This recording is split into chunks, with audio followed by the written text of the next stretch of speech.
Okay, Automonger here. So this particular video actually caught my attention. I saw it and I'd be like, okay, this is to show that Africans are very, very ingenious. Africans are very, very talented. Of course, regardless of what the world will want people to believe, or a lot of the first world countries want people to believe that Africa is still underdeveloped, third world country and all of that. Africa in itself, people in Africa are actually doing very great. Of course, I understand that things are difficult for some people are not educated. I mean, this is general thing all over the world. But this young man you see here is from Zimbabwe, and he has shown to be exceptional in the way he does his thing.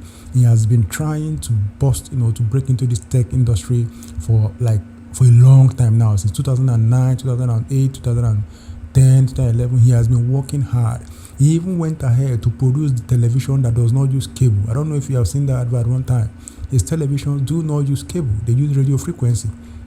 He has gone along to even develop a car. Now, when you hear EV is like the main thing that is running right now, electric vehicles.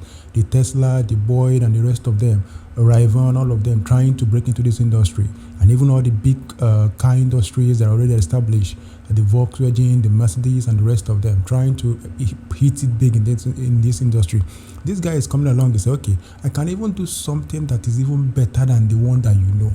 I can do something better than the EV that you know. From the title of this video, when I saw it, I'd be like, wow, this is actually very captivating, because this vehicle that this guy developed uses the radio frequency, nanotechnology, and the rest of them. He will explain it. I'll let him explain. But you see that with what he has here, you don't even need to buy fuel. You don't need to recharge every day, trying to use electricity to recharge. No, you don't need that.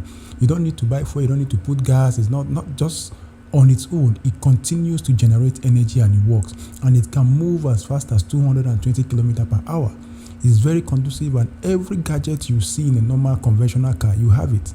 So this guy is a genius. And I'll go ahead to tell you something again that he said later, but let's just listen to him a little bit.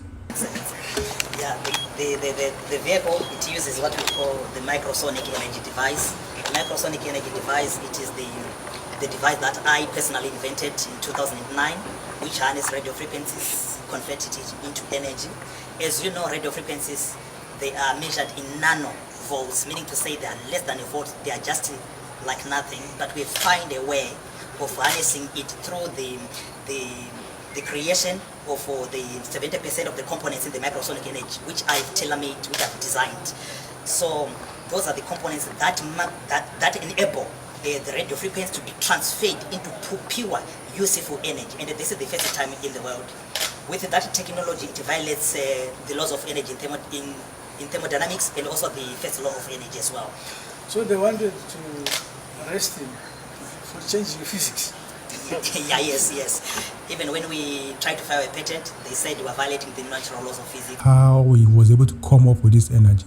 And if you look at him, you might not actually believe that he can do this. I mean, given the African culture and the African people, you see the way he's not looking like Mark Zuckerberg, he's not looking like Elon Musk, he's not looking like the CEO of Volkswagen and the rest of them. But even as he looks as an ordinary African, his brain is filled with genius. His brain is filled with talent. This is a natural talent. And there's something important that he also talked about, which is the fact that he has gone to the US, like when he started trying to push into this industry. He went to the US, Silicon Valley. I mean, that is the world center for tech. He went there to try to work on things, and for some reason, some mysterious reason, he was poisoned. He and his friend, in fact, they were two. He's not the only one. They were two then working. His co-founder, they were two working, and they were poisoned. Unfortunately, the partner didn't make it, but he not only survived and eventually got well. Now you can see now the whole thing now is like the people in the industry doesn't want this kind of energy. It's just like when the electric energy was buzzing.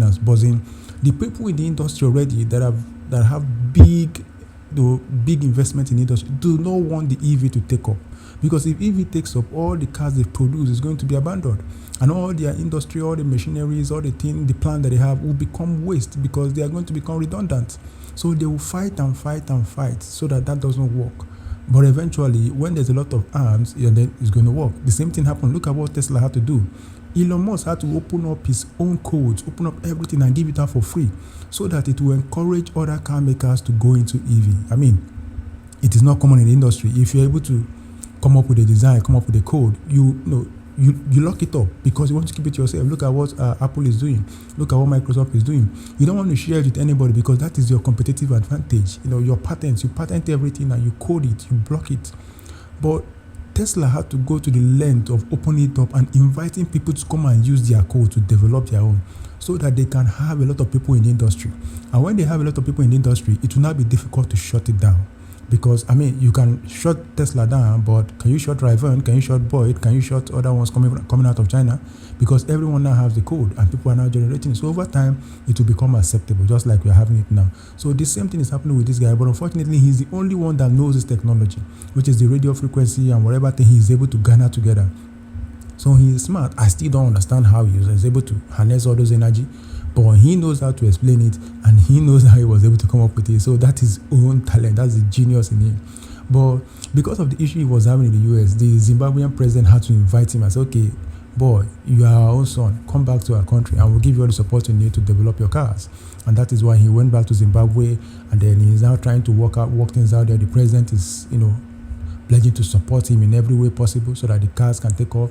He has cars, he has motorcycles, and that technology is transferable. He even said you can even use it in your house as a generator. You don't even need a generator. Just go plug the cable of your power supply from your house to the car, and it will supply your house.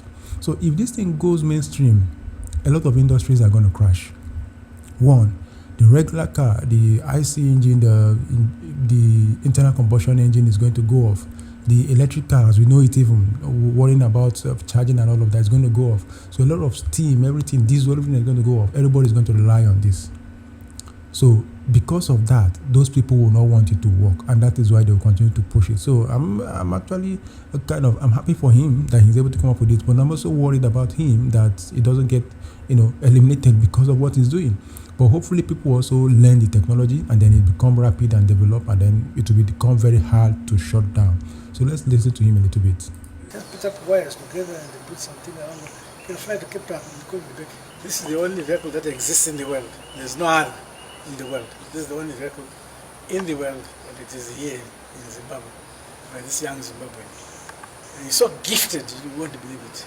When he first came to talk to me, I thought he had didn't have all the wires in his head, but I now know that it's well connected.